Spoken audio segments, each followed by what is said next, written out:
The Beauty with a Purpose Fast Track event was recorded at the historic Devon House in one of its newest locations, the Honorable Edward Seaga Suite.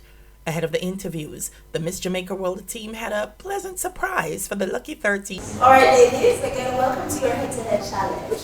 This morning, we're going to be learning a little bit more about you as well as your Beauty with a Purpose project. So are we ready? Yes. All right, so at this time, I'm going to invite you to turn around and welcome your hosts.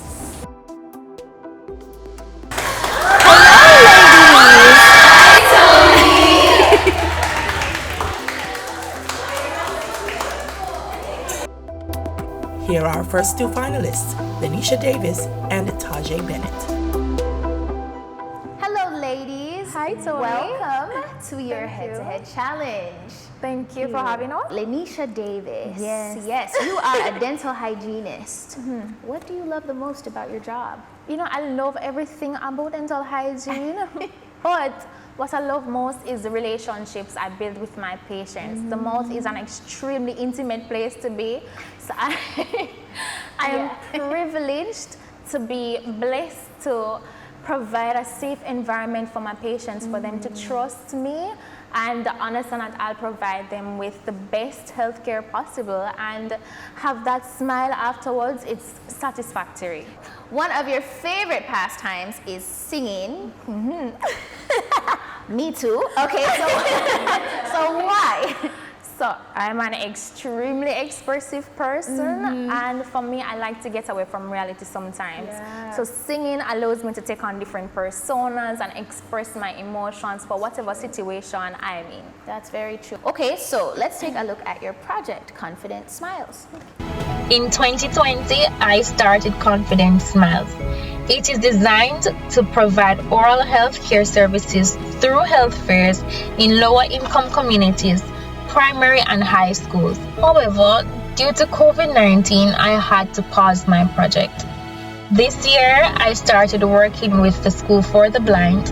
I believe the children are our future, so we must guide them to be the best versions of themselves. Through Confident Smiles, I was able to connect with them, so each week I gave them various activities to build their confidence, and each week 2 winners are selected and I provide them with a free cleaning, which also involves oral health education, free oral examination, and free fluoride treatment to help arrest and prevent cavities. This will continue through to December 2nd, 2022. I am hopeful that through this initiative, I will partner with the Ministry of Health, Great Shape, Dental Hygiene Association of Jamaica, and some of my colleagues to provide free health care services across Jamaica.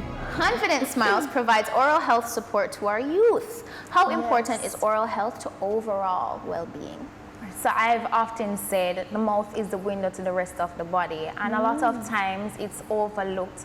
However, research has shown that gingivitis or gum disease can lead to risk both psychosocially and physiologically in terms of your cardiovascular system, digestive system, neurological systems can be affected. And not just that, it can diminish a person's confidence in social gatherings. And so it's important for me to tell parents that you don't have to just practice, but you have to teach our children to have healthy oral health care practices at home. And also, who doesn't love a warm and welcoming smile? It gives you confidence. And now on to you, Miss Tajay Bennett. How are you? I'm fine. How are you? I'm great. You're looking very fabulous with the color block. Loving it. So you're a law student. I am. What do you find the most fascinating about your career? I think the most interesting thing about the legal fraternity is just the whole litigation process. Being able to go into court and represent your client, moving everything that you have learned from paper to action. I think it's the most exciting part of it, and being able to say objection. So you love to prepare dishes from different cultures. Yes, I do. What is the most interesting dish you've learned to prepare? Well, I still can to make it on my own. I still do need a little help. That's okay. But I think the most interesting thing is a dish they call doubles. It's from Trinidad. It is so good. Tony, let me tell you. I didn't know that you could curry chickpea I did not know that. Oh, you mean? But I met a friend about 3 years ago, and she's from Trinidad, and she told me about it, and she made it, and she, you know, showed me the little process and everything. And I was like, oh my gosh, this is so good. So that's the most interesting thing that I have learned to make. Your project is Fix Your Crown. Let's take a look. According to the Statistical Institute of Jamaica and UN Women, over 25% of women in Jamaica ages ranging from as early as 15 to 49 years old have experienced physical and sexual abuse in intimate relationships at least once in their life. These numbers would have increased significantly, especially since the genesis of the COVID-19 pandemic over the past 2 years.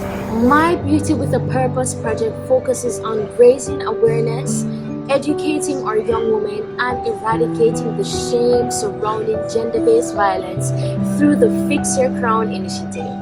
This will be done through various workshops with survivors, campaigning, working closely with the Bureau and Ministry of Gender Affairs in efforts to give back to organizations whose vision aligns with mine and give back a voice that was stolen.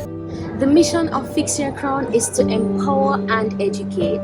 Impacting at least one woman's life is the beginning of the shift in the narrative and changing the sad reality. So Fix Your Crown addresses the issue of gender-based violence.